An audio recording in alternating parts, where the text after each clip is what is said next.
Hello everyone, I hope you all are doing well at your homes. In today's lecture, we'll be doing some more concepts of DBMS and we'll be learning about the different keys in database management system. This is the second lecture of this series. Last lecture के अंदर we have discussed the basics of DBMS. In this lecture, we are going to discuss about the keys, different keys of DBMS. So let's start with the lecture.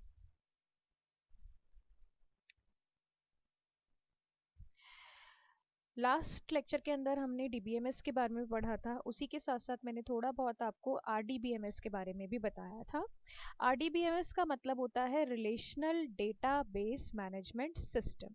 हमने वहाँ पर last lecture अगर आपको थोड़ा बहुत याद हो तो उसके अंदर हमने दो तरीके के आर्किटेक्चर पढ़े थे, दो तरीके के फाइल ऑर्गेनाइजेशन पढ़े थे। फ्लैट फाइल ऑर्गेनाइजेशन था और आपका रिलेशनल जो डेटाबेस सिस्टम था वो था। फ्लैट फाइल में क्या होता था कि जितना भी डेटा है आपका वो पूरा का पूरा एक सिंगल टेबल के अंदर होता था या फिर टेक्स्ट फाइल के अंदर सेव होता था। रिलेशनल डेटाबेस के अंदर हम क्या करते थे, मल्टीपल टेबल्स को क्रिएट करते थे, जो रिलेशनल आर्किटेक्चर था। तो उसी रिलेशनल आर्किटेक्चर को ही हम रिलेशनल डेटाबेस मैनेजमेंट सिस्टम बोलते हैं। यहाँ पर जितना भी डेटाबेस बनाया जाता है, all that database is being recorded into multiple tables and table को इसके अंदर रिलेशन बोला जाता है। जितने भी टेबल्स होंगे आरडीबीएमएस में, उन टेबल्स को हम रिलेशन बोलते हैं। जो भी रिकॉर्ड्स बनाए जाते हैं, एक सिंगल रो को हम टपल बोलते हैं। ठीक है, इस तरीके से जो है रिलेशनल डेटाबेस जो है वो आपका काम करता है।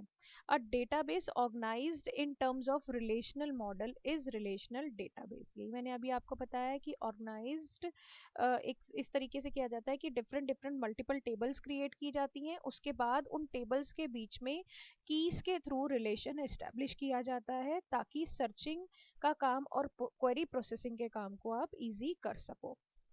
जो आपका रिलेशनल डेटाबेस सिस्टम है वो आपका इंट्रोड्यूस किया था एडगर एफ कॉर्ड्स ने। ठीक है, 1969 में। 1969 के अंदर जो है रिलेशनल डेटाबेस मैनेजमेंट का जो कॉन्सेप्ट है वो एडगर एफ कॉर्ड्स लेकर आए थे। उसके बाद से ही रिलेशनल डेटाबेस आज तक का most popular database management system है। बड़े से बड़े डेटा को handle relational database management system के थ्रू बड़े आसानी से किया जा सकता है। तो आपको समझ में आया होगा, relational database system is nothing but any database system which is organized in tables, or each and every table is having a relationship with other tables so that the query processing work is easy. अब हम बात करते हैं इसके बाद next हमारे database के concepts की। अभी मैंने आपको जैसे पीछे बताया था कि जो रिलेशनल डेटाबेस सिस्टम होता है उसके अंदर जो भी डेटाबेस मेंटेन किया जाता है, that database is maintain into the form of table. आप यहाँ पर स्क्रीन पर भी देख सकते हो कि यहाँ पर एक टेबल दी हुई है। इस टेबल के अंदर कुछ फील्ड्स दिए हुए हैं, ऑर्डर आईडी है, कस्टमर नेम है, कस्टमर का एड्रेस है, फ़ोन नंबर है, सेल डेट है और आइटम कितना उसने मतलब नंबर ऑफ आइटम उसने कितने बॉट किए हैं, वो सारे के सारे डिटेल्स यहाँ पर दिए हुए हैं। तो कुछ डेटाबेस के बेसिक कंसेप्ट होते हैं जिनको हमें समझ लेना बहुत ज़्यादा ज़रूरी है। तो हम स्टार्ट करते हैं। सबसे पहले यहाँ पर डिफाइन किया हुआ है टेबल, कि बेसिकली जो टेबल है, टेबल क्या होता है? Table is a grid of rose and column. Database के अंदर, एक डेटाबेस के अंदर बहुत सारी टेबल्स जो है हो सकती है। Grid of rose and column, ये होते हैं आपके कॉलम। ठीक है, ये होती हैं आपकी रोज। जब इन रोज एंड कॉलम के कॉम्बिनेशन से जो ग्रिड बनता है that is known as table. और हर डेटाबेस के अंदर कितनी भी टेबल्स हो सकती हैं, और डेटा रिलेशनल डेटाबेस मैनेजमेंट के अंदर हम टेबल को रिलेशन बोलते हैं। उसके बाद जो सेकंड कॉन्सेप्ट है यहाँ पर दैट इज फील्ड। अब फील्ड का क्या मतलब होता है? फील्ड होते हैं, field are known as columns of the table. जो भी कॉलम होते हैं वो आपके फील्ड कहलाते हैं। जैसे यहाँ पर ऑर्डर आईडी आपका कॉलम है, कस्टमर नेम आपका कॉलम है, कस्टमर का address, phone number, sales date, items, ये सब क्या है? These are the field names of the table. जो भी रिलेशन है उसके फील्ड नेम है ये। उसके बाद हम बात करते हैं यहाँ पर रिकॉर्ड्स की, कि रिकॉर्ड्स क्या होते हैं। कोई भी एक complete row of data is known as record. जो भी एक कंप्लीट रो ऑफ डेटा होती है that is known as record. जैसे अगर मैं बात करूं यहाँ पर 000789 ऑर्डर आईडी, कस्टमर नेम है यहाँ पर शीला अरोड़ा, एड्रेस यहाँ पर नोएडा का दिया हुआ है, उनका मोबाइल उनका फ़ोन नंबर दिया हुआ है, डेट दिया हुआ है और आइटम उन्होंने कितने खरीदे हैं। तो यहाँ ऑर्डर आईडी से लेके आइटम बॉट तक का जो ये कंप्लीट सेट है, एक रो के अंदर जितने भी फील्ड वैल्यूज आ रहे हैं, this is a complete record. ठीक है। उसके बाद हम बात करते हैं यहाँ पर वैल्यूज की। वैल्यूज बेसिकली क्या होती है? वैल्यू होती है टेबल के अंदर फील्ड नेम के अगेंस्ट जो भी आप टेक्स्ट और न्यूमेरिक वैल्यू आप एंटर करते हो या कोई डेट एंटर करते हो, वो आपकी वैल्यू कहलाती है। जैसे ऑर्डर आईडी, ऑर्डर आईडी के अंदर 0078900790, these are the values of order ID. ऐसी कस्टमर नेम के अंदर शीला अरोड़ा, वैभव मित्तल, सौरभ तायल, ये सब क्या है? वैल्यूज हैं आपकी कस्टमर नेम की। तो सेम उसी तरह के हर फील्ड के अगेंस्ट जो डेटा एंटर किया जाता है वो उस फील्ड की वैल्यू कहलाता है। आई होप कि आपको ये कॉन्सेप्ट जो है वो समझ में आए होंगे। बहुत ही आसान कंसेप्ट है, कोई बहुत ज़्यादा मुश्किल नहीं है कि टेबल क्या है, फील्ड क्या है, रिकॉर्ड क्या होता है, वैल्यू क्या होता है। इनके बारे में अभी हम आने वाले लेक्चर्स के अंदर और ज़्यादा डिटेल में पढ़ेंगे। इसके बाद जब हम बात करते हैं वो हम बात करेंगे कीज़ की। कीज इन डेटाबेस मैनेजमेंट सिस्टम। मैंने जब आपको अभी आरडीबीएमएस का कॉन्सेप्ट बताया था कि रिलेशनल डेटाबेस मैनेजमेंट सिस्टम जो होता है उसके अंदर मल्टीपल टेबल्स होती हैं और हर पर्टिकुलर टेबल को किसी ना किसी दूसरी टेबल के साथ रिलेट किया जाता है, उनके बीच में एक रिलेशन क्रिएट किया जाता है। उस रिलेशन को क्रिएट करने के लिए जो कीज हैं वो इम्पॉर्टेंट रोल प्ले करती हैं। तो keys are important part of relational database model. Relational database model के अंदर की सबसे ज्यादा इंपॉर्टेंट पार्ट प्ले करती है। They are use to establish and identify relationship between the tables and also to uniquely identify any record or row in data inside the table। वही मैंने आपको बताया कि दो या दो से ज्यादा टेबल्स के बीच में रिलेशनशिप क्या है उसको आइडेंटिफाई करने के लिए क्या होता है, रिलेशनशिप क्रिएट करने के लिए कीज का यूज किया जाता है। और जितने भी रिकॉर्ड एक पर्टिकुलर टेबल में हैं उन रिकॉर्ड्स को अगर आप यूनिकली आइडेंटिफाई करना चाहते हो then you should have a key in that table. ठीक है। उसके बाद यहाँ पर दिया है अ की can be a single attribute और अ ग्रुप ऑफ एट्रीब्यूट। की जो है वो आपका सिंगल एट्रीब्यूट भी हो सकती है और ग्रुप ऑफ एट्रीब्यूट भी हो सकती है, मतलब दो या तीन एट्रीब्यूट्स को मिलाकर भी आप एक की बना सकते हो। वेयर द कॉम्बिनेशन में एक्ट एज अ की। और दो या तीन जो आपके कॉलम्स हैं, दो या तीन जो आपके फील्ड नेम्स हैं, उनके कॉम्बिनेशन के साथ भी आप इसको जो है की को बना सकते हो। अब की बेसिकली होती क्या है? फॉर एग्जाम्पल मान लीजिए मैंने आपको एक टेबल बनाने के लिए बोला, उस टेबल के अंदर आपने लिखा student ID and name and बच्चे का आपने क्लास लिख दिया। तो कोई भी ऐसा फील्ड जिसकी हेल्प से आप डेटा की यूनिकनेस को आइडेंटिफाई कर सको, मतलब which should not be repetitive, repetitive नहीं होना चाहिए, वो आपका की कहलाता है। जैसे जो एग्जांपल मैंने दिया है, रोल नंबर है आपका, नेम है और क्लास है, तो उसके अंदर रोल नंबर क्या होगा? वो की फील्ड होगा जिसकी वजह से आप उसकी उस, क्योंकि रोल नंबर्स क्या होते हैं वो रिपीटेटिव नहीं होते हैं नेचर के अंदर, मतलब एक रोल नंबर किसी दूसरे बच्चे का नहीं होगा एक क्लास के अंदर। ठीक है, समझ में आया आपको कीज का कंसेप्ट क्या होता है? इसे हम टाइप्स ऑफ कीज बहुत सारे होते हैं डीबीएमएस के अंदर, जिसमें से हम कुछ यहाँ पर डिस्कस करने वाले हैं अपने इस लेक्चर में। तो सबसे पहले हम कीज में बात करते हैं यहाँ पर प्राइमरी की। प्राइमरी की का क्या मतलब होता है? Primary key is a column और a group of column in the table that uniquely identify a row in a table. कोई भी ऐसा कॉलम जिसकी वैल्यू यूनिक हो, जो अभी मैंने आपको पिछले रोल नंबर वाले एग्जांपल में भी बताया था कि जिसकी वैल्यू यूनिक हो, रिपीट नहीं होती हो, वो जो कॉलम होता है वो आपका प्राइमरी की बन सकता है। जैसे अगर हम इस एग्जाम्पल को देखें, ये जो टेबल यहाँ पर दी हुई है, यहाँ पर क्लाइंट आईडी दिया है, नेम दिया है, एड्रेस दिया है और फोन नंबर दिया है। तो क्लाइंट आईडी इन सब फील्ड्स के अंदर एक ऐसा जो कॉलम है या ऐसा फील्ड है जो कि आपका रिपीट नहीं होगा, हर बार जो क्लाइंट आईडी है वो यूनिक होगा। ठीक है, आप देख सकते हो यहाँ पर 1 है, यहाँ 2 है, यहाँ 3 है, यहाँ 4 है, और आगे भी जो भी वैल्यूज होंगी वो रिपीट नहीं होंगी, नई वैल्यूज या यूनिक वैल्यू ही आएगी। ठीक है, तो कोई भी ऐसा कॉलम जो कि आपका यूनिक वैल्यू जनरेट करता है वो आपका प्राइमरी की हो सकता है। सेकंड है इसके अंदर primary key can not contain duplicate values, यही मैंने आपको बताया कि रिपीटेटिव वैल्यूज या डुप्लीकेट वैल्यूज जो है प्राइमरी की के अंदर आपके नहीं हो सकते हैं। नेक्स्ट है आपका अ table can have only one primary की, एक टेबल के अंदर एक से ज्यादा प्राइमरी कीज जो है आप नहीं रख सकते हो। प्राइमरी की अगर होगी तो वो एक ही कॉलम होगा उस टेबल के अंदर, उसके साथ दूसरी कीज हो सकती हैं, बट जिसे आपने प्राइमरी बनाया है तो प्राइमरी आपकी एक ही कॉलम को आप मानोगे। उसके बाद लास्ट है यहाँ पर primary key can not have null value, primary key के अंदर नल वैल्यू नहीं हो सकती है, मीन जीरो वहां पर नहीं हो सकता है। There must be some value in the primary key, ऐसा नहीं हो सकता कि आपने यहाँ पर क्लाइंट आईडी 1 डाल दिया, इसे ब्लैंक छोड़ दिया या इसे खाली छोड़ दिया, नहीं। आप प्राइमरी की को आप खाली नहीं छोड़ सकते हो, वहां पर कुछ ना कुछ वैल्यू होनी चाहिए और वो वैल्यू जो है यूनिक होनी चाहिए। सबसे बड़ा जो इंपॉर्टेंट रोल होता है प्राइमरी की का वो सर्चिंग में होता है और क्वेरी प्रोसेसिंग में होता है।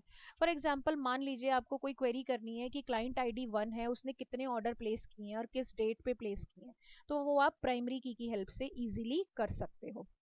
क्योंकि अगर आप नाम से सर्च करोगे तो एक नाम जो है वो रिपीट हो सकता है, एड्रेस भी मे भी हो सकता है कि एक ही घर के दो लोगों ने मेंबरशिप ले रखी हो तो उनका एड्रेस भी सेम हो सकता है। ठीक है, तो कोई भी ऐसा कॉलम जिसकी वैल्यू यूनिक होती है, जो रिपीट नहीं हो रही होती है, वो कॉलम आपका प्राइमरी की कॉलम बन सकता है। और प्राइमरी की कभी भी नल नहीं हो सकती है, प्राइमरी की के अंदर डुप्लीकेट वैल्यूज आपके नहीं आ सकते हैं।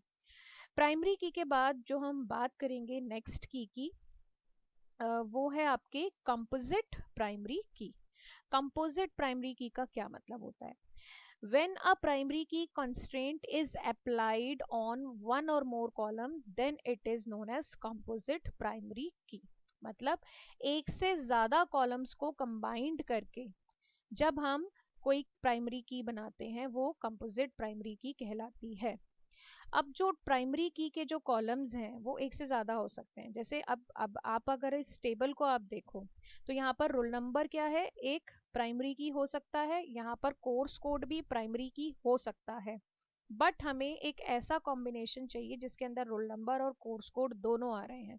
तो अगर मैं एक प्राइमरी की जनरेट करूं किसको मिलाकर, रोल नंबर और कोर्स कोड दोनों को मिलाकर, तो वो जो की जनरेट होगी वो होगी हमारी कंपोजिट की। कंपोजिट की बोल सकते हैं उसको हम, कंपोजिट प्राइमरी की भी बोल सकते हैं। अब जरूरी नहीं है हमेशा कि जो दो कॉलम्स को आप कंबाइंड कर रहे हो वो दोनों कॉलम आपके हमेशा सेम डेटा टाइप के हो सकता है एक नंबर हो एक टेक्स्ट हो सकता है दोनों टेक्स्ट हो और हो सकता है दोनों ही नंबर हो। तो ऐसा कोई रिस्ट्रिक्शन नहीं है कि उनका जो डेटा टाइप है वो सेम होना चाहिए। बट कंपोजिट प्राइमरी की का कॉन्सेप्ट ये होता है कि जब आप एक से ज़्यादा कॉलम्स को कंबाइंड करके आप जब की जनरेट करते हो तो वो आपकी कंपोजिट प्राइमरी की कहलाती है। जैसे इस एग्जांपल के अंदर रोल नंबर और कोर्स कोड दोनों को मिला के कंपोजिट प्राइमरी की को बनाया गया है। नेक्स्ट की हम बात करते हैं तो वो होती है हमारी ऑल्टरनेट की।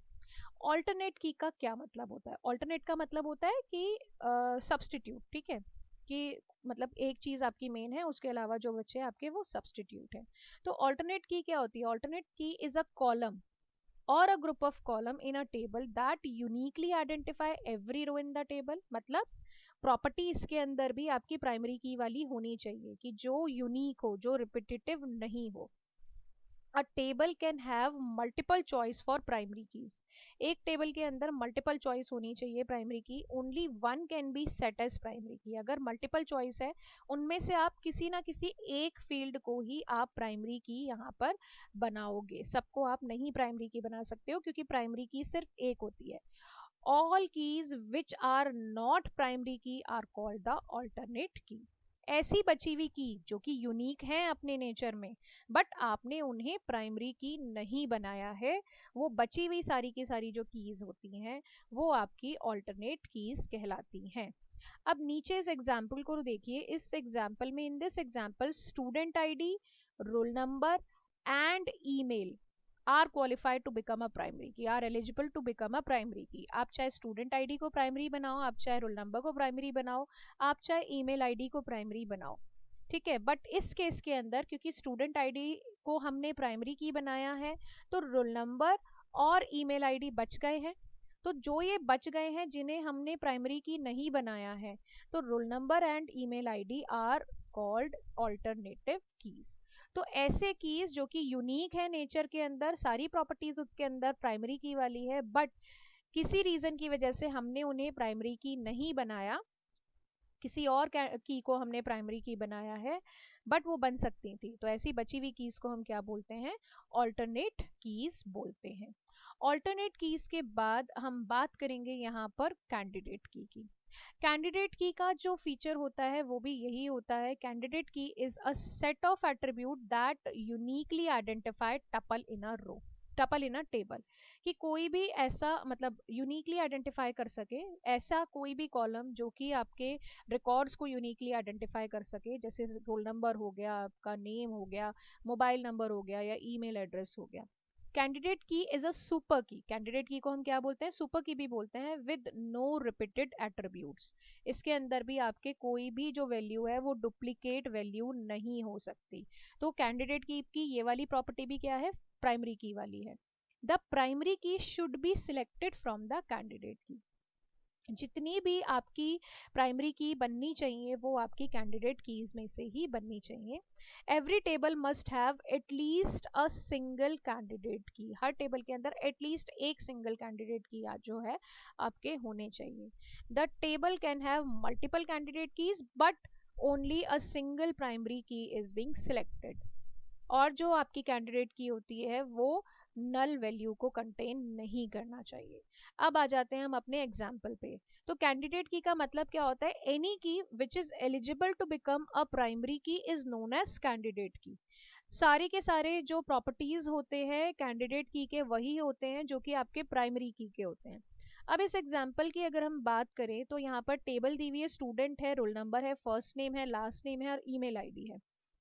तो स्टूडेंट आईडी को अगर मैंने प्राइमरी की बनाया, ठीक है, क्योंकि स्टूडेंट आईडी, रोल नंबर और ईमेल आईडी ये तीनों ही ऐसी कीज हैं जो कि आपकी प्राइमरी की बन सकती हैं, बट मैंने इनको प्राइमरी की नहीं बनाया, मैंने सिर्फ और सिर्फ स्टूडेंट आईडी को प्राइमरी की बनाया। तो उसके बाद रोल नंबर और आपका ईमेल आईडी, ठीक है, ये आपके क्या बन गए हैं? कैंडिडेट की। कैंडिडेट कौन कौन है? स्टूडेंट आईडी, रोल नंबर और ईमेल आईडी, ये तीन कैंडिडेट थे जो कि आपके प्राइमरी की बन सकते थे, जिसमें से स्टूडेंट आईडी को हमने प्राइमरी की बना दिया।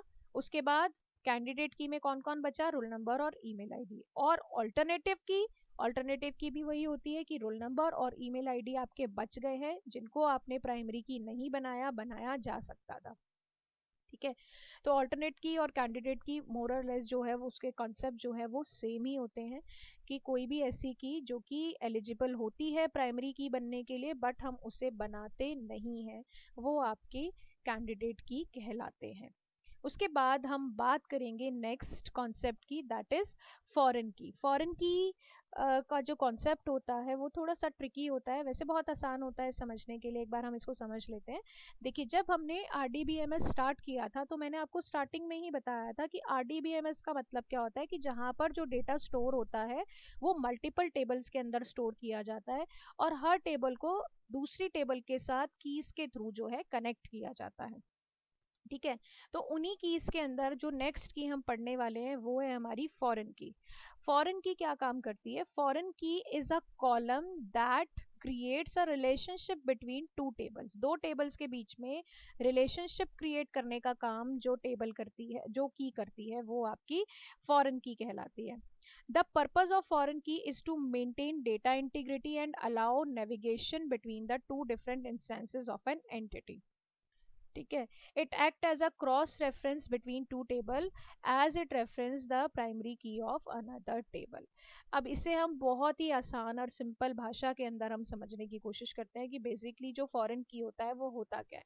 आप यहाँ पर देख रहे हो दो टेबल्स दी हुई है, एक टेबल है आपकी टीचर और एक टेबल है आपकी डिपार्टमेंट। डिपार्टमेंट टेबल के अंदर डिपार्टमेंट कोड दिया हुआ है, डिपार्टमेंट का नाम दिया हुआ है। टीचर टेबल के अंदर टीचर का आईडी दिया हुआ है, फर्स्ट नेम दिया हुआ है और लास्ट नेम दिया हुआ है। अब फॉरेन की का कंसेप्ट समझने की कोशिश करते हैं। पहले तो फॉरेन की का मतलब ये होता है कि अगर किसी टेबल की प्राइमरी की किसी दूसरी टेबल के अंदर हम यूज कर रहे हैं तो वो वहां पर उस टेबल के अंदर आपके फॉरेन की कहलाती है, ठीक है। अब अगर मैं इस एग्जाम्पल की बात करूं तो यहाँ पे ये दो डिफरेंट डिफरेंट टेबल्स हैं, बट मुझे किसी भी टेबल में सर्च करके मैं ये नहीं पता लगा सकती कि जो डेविड वार्नर है वो कौन से डिपार्टमेंट में काम करते हैं और उनका डिपार्टमेंट कोड क्या है। ठीक है, क्योंकि टेबल्स दो बिल्कुल अलग अलग हैं, इनके बीच में किसी भी तरह का रिलेशनशिप यहाँ पर क्रिएट नहीं किया गया है। ठीक है, तो अगर आप कोई भी सर्च इसके ऊपर परफॉर्म करना चाहते हो तो दैट सर्च मतलब उस सर्च को परफॉर्म करना जो है वो थोड़ा सा मुश्किल होगा। ठीक है, अब इस एग्जांपल को देखिए, we have two tables teacher and department in the school, however there is no way to see which teacher works in which department. आप इन सिर्फ इन दो टेबल के बेसिस के ऊपर आप ये नहीं पता लगा सकते कि कौन सा टीचर कौन से डिपार्टमेंट में काम करता है। तो इसके लिए हमें क्या करना पड़ेगा, इसके लिए हमें किसी एक टेबल के अंदर फॉरेन की के कंसेप्ट को लाना पड़ेगा। अब वो हम क्या करेंगे, हम यहाँ पर डिपार्टमेंट का जो कोड है उसको हम एज ए फॉरेन की यूज करेंगे टीचर वाली टेबल के अंदर। ठीक है, क्योंकि यहाँ पर टीचर आईडी प्राइमरी की है, इस टेबल में डिपार्टमेंट कोड प्राइमरी की है। क्योंकि मुझे सर्च को स्मूथ बनाना है, रिजल्ट जनरेट करना है, क्वेरी प्रोसेसिंग करनी है, तो मुझे डिपार्टमेंट कोड को एज ए फॉरेन की यूज करना पड़ेगा टीचर टेबल के अंदर। अब देखिए यहाँ पर इस टेबल के अंदर हमने क्या किया, टीचर आईडी के अंदर प्राइमरी की है, department code as a foreign key यहाँ पर काम कर रहा है, और यहाँ पर फर्स्ट नेम है और यहाँ पर लास्ट नेम है। अब यहाँ से आप इजीली पता कर सकते हो कि जो आपका टीचर का कोड अगर आपका मान लो बाय चांस टीचर आईडी से अगर आपको पता करना है या डिपार्टमेंट, क्योंकि आपके पास टीचर आईडी भी है आपके पास डिपार्टमेंट कोड भी है। अब यहाँ से आप इजीली पता कर सकते हो कि जो डिपार्टमेंट कोड अगर 2 है तो डिपार्टमेंट कोड 2 के अगेंस्ट कौन सा सब्जेक्ट आ रहा है। तो वो हमें कहाँ से पता चल जाएगा, क्योंकि हम इस टेबल को कनेक्ट कर चुके हैं इस वाली टेबल के साथ। जैसे ही हम डिपार्टमेंट कोड 2 डालेंगे तो वहां पर इंग्लिश आपको रिफ्लेक्ट हो जाएगा। तो कोई भी प्राइमरी की जब किसी दूसरी टेबल के अंदर यूज की जाती है तो वो वहां पर एज अ फॉरेन की काम करती है। और इसी कंसेप्ट को हम रेफरेंशियल इंटीग्रिटी भी बोलते हैं, जिसके बारे में हम आने वाले लेक्चर्स के अंदर और डिटेल में पढ़ेंगे। तो आई होप कि आपको जो कीज़ का जो कॉन्सेप्ट है वो समझ में आया होगा कि किस तरीके से जो कीज़ हैं वो आपके रिलेशनल डेटाबेस सिस्टम के अंदर काम करती हैं।